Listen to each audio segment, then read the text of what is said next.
Question है A B और सी अकेले अकेले किसी कार्य को 11, 33 और 48 दिनों में पूरा कर सकते हैं। वे सभी एक साथ कार्य शुरू करते हैं, लेकिन ए ने 2 दिन बाद कार्य छोड़ दिया। शेष कार्य कितने दिन में पूरा होगा? क्वेश्चन में दिया है कि ए बी सी कार्य को 11 दिनों में पूरा करते हैं, बी 33 दिनों में पूरा करते हैं और सी 48 दिनों में पूरा करते हैं। इन सब का अगर हम एलसीएम लेंगे तो क्या आएगा? ये 11 आएगा, 33 का 3 आ जाएगा और 16 तिया 48 का 16 आ जाएगा। इसको सॉल्व करने से क्या आएगा? 528। ठीक है, तो एक 11 दिन में काम खत्म कर सकते हैं। टोटल काम है 528। इसकी क्षमता कितनी हो गई? 48।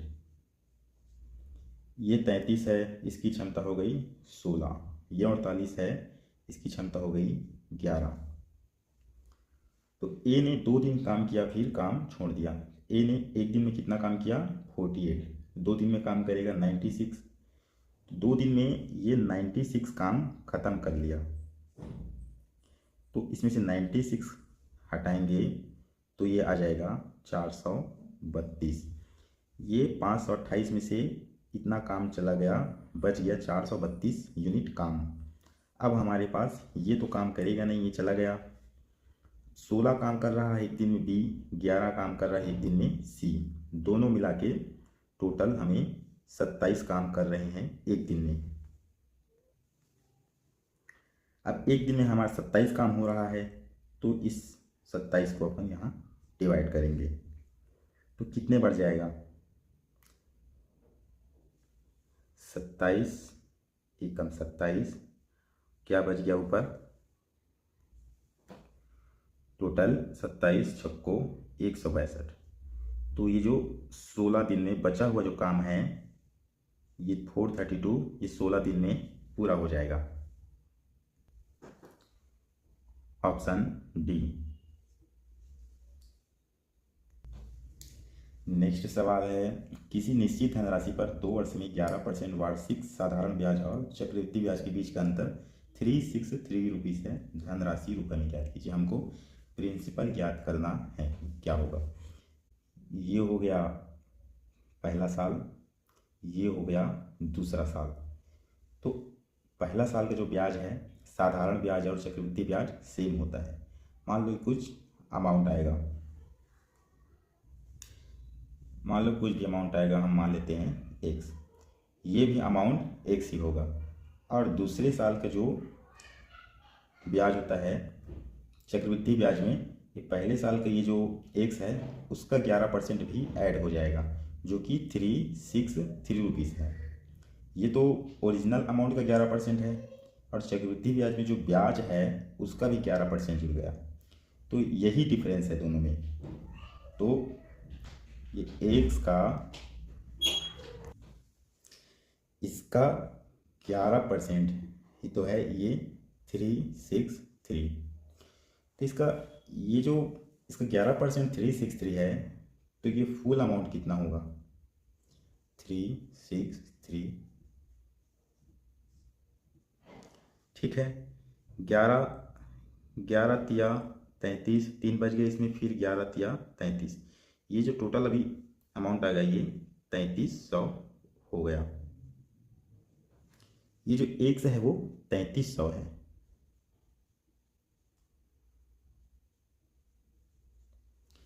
ये पहले साल का ब्याज है जबकि, तो ओरिजिनल अमाउंट का 11% 3300 है। तो प्रिंसिपल अमाउंट क्या होगा? ये p का 11% अगर 3300 है तो हम पूरा p निकाल लेते हैं। ये हो जाएगा 100/11, इसको हटा। अभी 11 तिया 33, क्या आ जाएगा? 30,000। Option B. हमको इसमें कोई भी फार्मूला याद नहीं रखना है, बस बोला है ये जो 363 है उसका 2 बार 100/11, ये 100/11 कर देना है। जो आंसर आएगा वही उत्तर होगा, मतलब उसका रिवर्स प्रोसेस में लाए हैं। अगला क्वेश्चन है, एक मीनार के शीर्ष का भूमि पर स्थित एक बिंदु से उन्नयन कोण 30 डिग्री और वह बिंदु मीनार के पास से 48 मीटर दूर है, मीनार की ऊंचाई ज्ञात करना है। देखो हम इसका एक डायग्राम बनाते हैं। क्वेश्चन में बोला है ये एक मीनार है जिसके शीर्ष का भूमि पर स्थित एक बिंदु पी पॉइंट से उन्नयन कोण 30 डिग्री है और ये उसकी दूरी दिया है, मीनार के पास से पॉइंट की दूरी है ये 48 मीटर। अगर ये 30 है तो ये हो जाएगा 60 और ये तो 90 दिख ही रहा है। तो देखो इसमें 30 के सामने ए होता है और 60 के सामने a√3 होता है और 90 के सामने 2a होता है, लंबाई है। तो हमको दिया है ये a√3 मतलब 48 दिया है, तो इसी को हम ये 48 लिख लेते हैं। तो a का मतलब हो जाएगा 16√3, ऑप्शन सी।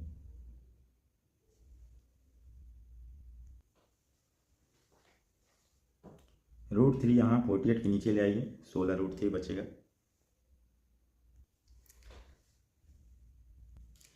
अगला सवाल, यदि 10 पेन का विक्रय मूल्य 12 पेन के क्रय मूल्य के बराबर है तो लाभ का प्रतिशत याद करना है। क्या दिया है इसमें, ये जो 10 पेन का जो सेलिंग प्राइस है वो 12 पेन के कॉस्ट प्राइस के बराबर है।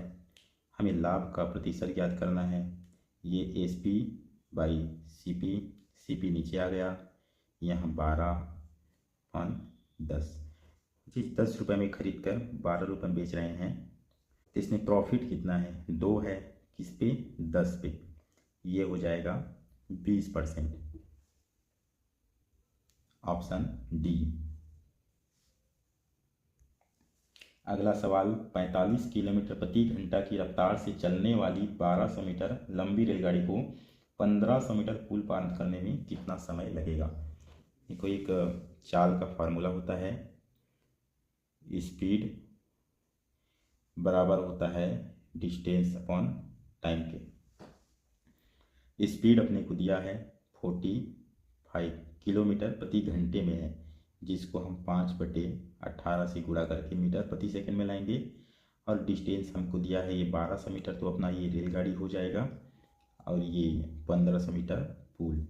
टाइम हमको निकालना रहेगा, ठीक है। तो यहाँ से हम टाइम निकालते हैं, ये 2700 हो जाएगा, 12 15 2700, और ये 45 हो जाएगा इंटू 5, 18 यहाँ ऊपर चला जाएगा, इधर आएगा तो ठीक है। ये 9, इसको हम 9 दिया 27 काट दिए, 9 पंचे 45, 318। आगे हम इसको ये 18 दिया 5400 लिख देते हैं। ये क्या बच गया 25, 5400 में 25 का भाग देंगे तो हमको मिलेगा 216। ये 216 सेकेंड में पार कर लेगा 1500 मीटर पुल को 1200 मीटर लंबी रेल गाड़ी, ऑप्शन ए के साथ। अगला सवाल है, कक्षा में 25 विद्यार्थियों की औसत आयु 10 वर्ष है। जब शिक्षक की आयु को भी शिक्षक की आयु को भी शामिल कर दिया जाता है तो आवश्यक आयु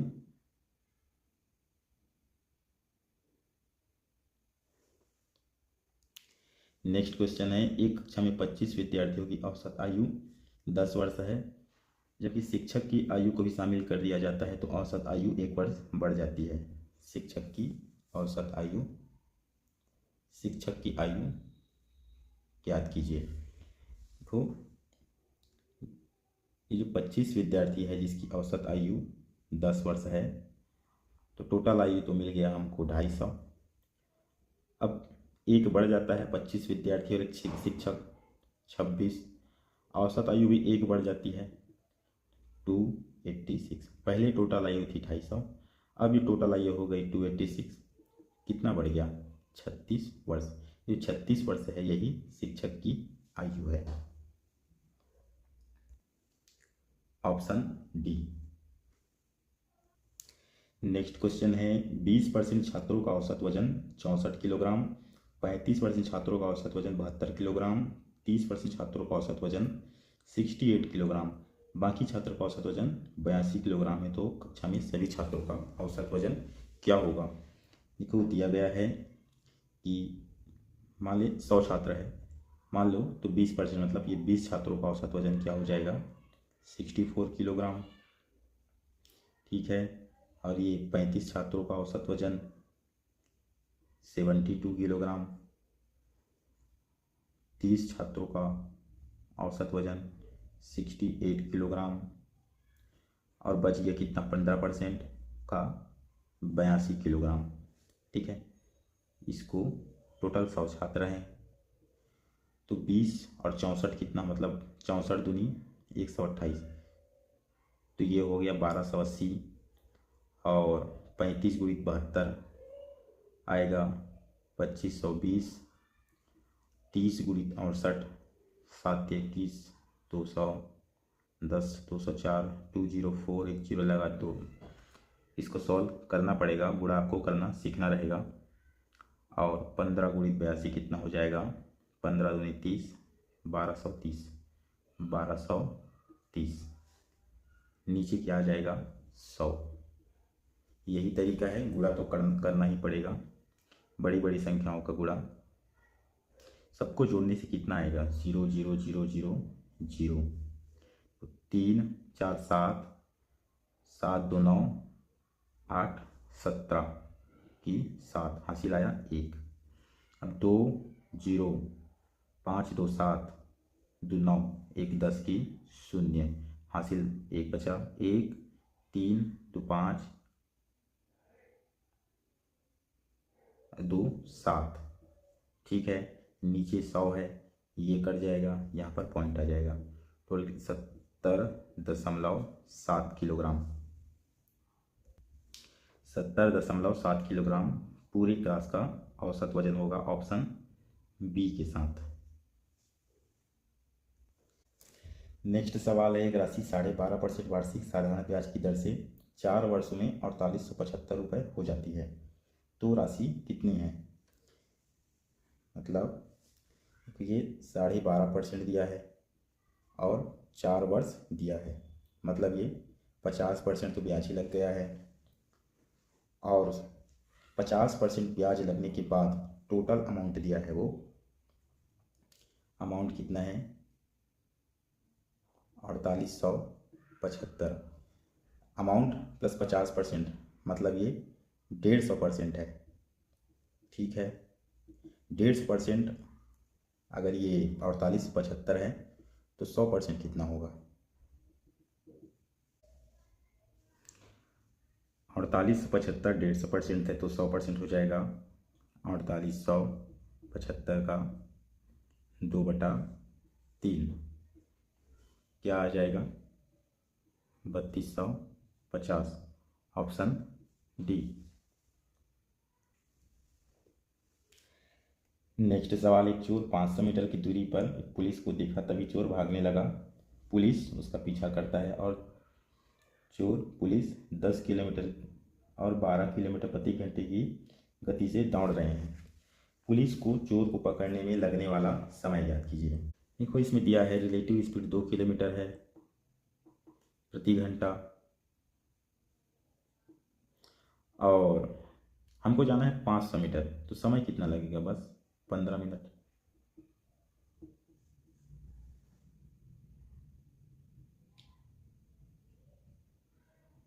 ऑप्शन सी रहेगा। नेक्स्ट सवाल है, एक बेलन के वक्र पृष्ठ क्षेत्रफल और कुल पृष्ठ क्षेत्रफल का अनुपात ज्ञात कीजिए। केस बेलन की त्रिज्या 3 है और ऊंचाई 6 है। बेलन का वक्र पृष्ठ क्या होता है? 2πr/h, और कुल पृष्ठ क्या होगा? ये 2πr/l आर एच उसकी वक्री पृष्ठ है प्लस सबसे ऊपर वाले और सबसे नीचे वाली सतह 2 हो जाएगा पाई आर स्क्वायर। इससे हमें बचेगा H upon H plus R. क्या हो जाए 6 दिया है एच को और ये 6 और 3 9। आंसर क्या आ जाएगा 2/3 ऑप्शन बी।